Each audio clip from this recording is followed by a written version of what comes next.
ഒരുമിച്ച് കൂടിയ ഈ മജ്ലിസ് അല്ലാഹുവേ ഞങ്ങൾക്ക് ഖബൂൽ നൽകണം റഹ്മാനെ. ഈ മാസം 5-ാം തീയതി ഉച്ചയ്ക്ക് ഏകദേശം ഒരു 2:30 മണി സമയത്ത് ഒരു ഫോൺ വന്നു മംഗലാപുരം ഹോസ്പിറ്റലിൽ നിന്ന്. പറഞ്ഞ് അട്ടകോളി ഹമീദ് എന്ന് പറയുന്ന ഒരു സുഹൃത്ത് അത്യാസന്ന നിലയിൽ ഹോസ്പിറ്റലിൽ ഉണ്ട്. ഡോക്ടർമാർ ഓപ്പറേഷൻ ചെയ്യാൻ വേണ്ടി പറയുന്നു. 15 മിനിറ്റിനുള്ളിൽ വിവരം അറിയിക്കണം. ഞങ്ങൾ എന്ത് ചെയ്യണം എന്ന് അന്വേഷിച്ചുകൊണ്ടൊരു ഫോൺ വന്നു. അപ്പോൾ പറഞ്ഞ് നിങ്ങൾ കുടുംബങ്ങളെല്ലാവരും കൂടെ ഒരു 25 യാസീൻ നബി സല്ലല്ലാഹു അലൈഹി വസല്ലം തങ്ങളുടെ പേരിൽ ഓതിയിട്ട് ഇൻഷാ അല്ലാഹ് തങ്ങളെ കൊണ്ടൊരു പരിഹാരം കിട്ടും.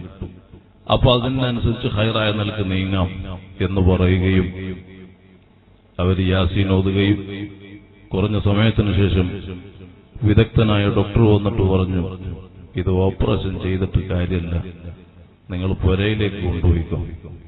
ഓപ്പറേഷൻ ചെയ്താലും ഇത് ഭേദമാകുമെന്ന് തോന്നുന്നില്ല, കാരണം അങ്ങനെയുള്ള അവസ്ഥയിലാണ് എന്ന് പറഞ്ഞ് ബോധമില്ലാത്ത അബോധാവസ്ഥയിലുള്ള ചെറുപ്പക്കാരനെ പുരയിലേക്ക് കൊണ്ടുപോകാൻ പറയുകയും അവരെ അനുജൻ എന്നെ വിളിച്ച് വിവരം പറയുകയും ഞങ്ങൾ ബായാറിലേക്ക് വരുന്നു എന്ന് പറഞ്ഞ് 5-ാം തീയതി അസറിന്റെ സമയത്ത് ഇവിടെ ആംബുലൻസിൽ ആ ചെറുപ്പക്കാരനെ കൊണ്ടുവരികയും അങ്ങനെ നമ്മൾ നിസ്കാരം കഴിഞ്ഞ് പുറത്തിറങ്ങിയപ്പോൾ ആംബുലൻസിൽ ശ്വാസം മാത്രം, ഒരു തൊണ്ടയിൽ മാത്രം ഒരു മിടിപ്പുള്ള അവസ്ഥയിൽ ബോധമില്ലാതെ ആ ചെറുപ്പക്കാരൻ കിടക്കുകയും അഷ്റഫുൽ ഖൽഖ് മുഹമ്മദ് റസൂലുള്ളാഹി സ്വല്ലല്ലാഹു അലൈഹി വസല്ലം തങ്ങളെ പേരിൽ സ്വലാത്ത് പറഞ്ഞ് അവിടത്തേക്ക് സലാം പറഞ്ഞ് സ്വലാത്ത് പറഞ്ഞ് മന്ത്രിക്കുകയും നിങ്ങൾ പുരയിൽ കൊണ്ടുപോയിട്ട് തങ്ങളെ പേരിൽ യാസീൻ ഓതി മുബീനത്തുമ്പ് ഇങ്ങനെ ഊതിക്കൊണ്ടിരുന്നോ മന്ത്രിച്ചുകൊണ്ടിരുന്നോ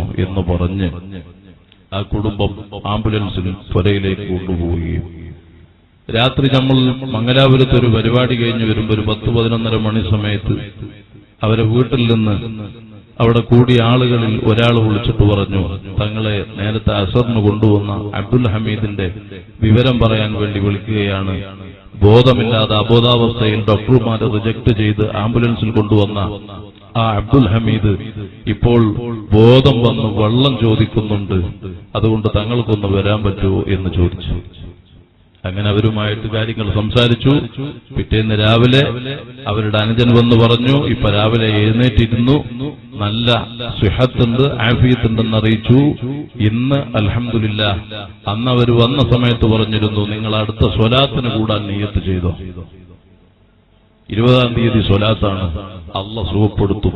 ഹബീബായ മുഹമ്മദ് റസൂലുള്ളാഹി സ്വല്ലല്ലാഹു അലൈഹി വസല്ലം തങ്ങളെ കൊണ്ടുവന്ന് അൽഹംദുലില്ലാഹി റബ്ബിൽ ആലമീൻ.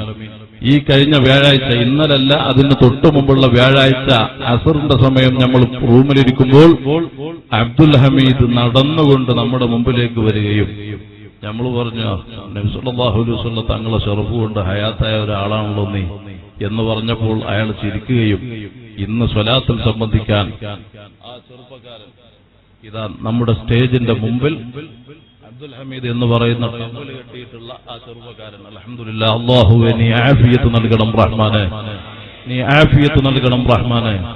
ഇന്ന് നമ്മുടെ മജ്ലിസിൽ ഹബീബായ മുഹമ്മദ് റസൂലുള്ളാഹി സ്വല്ലല്ലാഹു അലൈഹി വസല്ലം തങ്ങളെ ശറഫ് കൊണ്ട് ആഫിയത്ത് കിട്ടി ഈ മജ്ലിസിൽ സംബന്ധിച്ചിരിക്കുന്നു. ഞാനത് പറയുന്നത് മുഅ്മിനീങ്ങളെ ഈമാൻ വർദ്ധിക്കാൻ